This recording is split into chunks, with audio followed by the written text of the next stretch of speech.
In the U.S.A. and the U.S.A. I bet there are a lot of young people listening to this right now and wondering what the hell the U.S.S.R. is. It's, of course, Russia. Back then it was the Union of Soviet Socialist Republics. It was the communist country, and it was the superpower which, along with the U.S., had the biggest arsenal of nukes imaginable.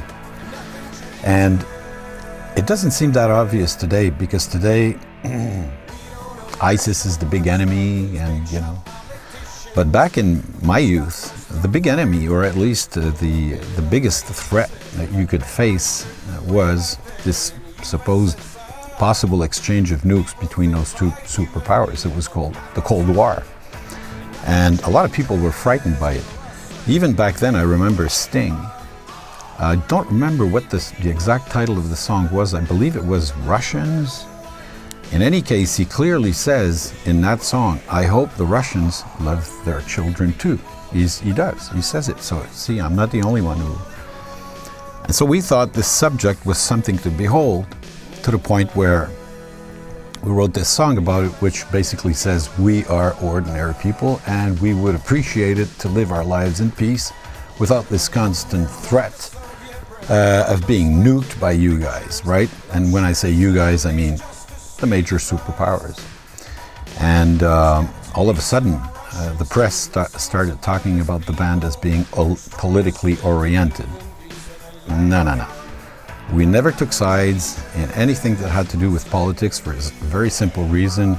We knew that we could alienate half of our audience doing that, so we always stayed clear of politics. But this is not politics. This is just plain good sense, common sense. And again, we're not taking sides. We're all saying we're ordinary people, and it would be fun to be able to live without this threat. But then again, I don't know why, the press insisted that we had become political, to the point where, when we shot the video for this one, again directed by us, we went to a flag store and bought these two huge American and Russian flags, which we hung on the back of the stage as a decor.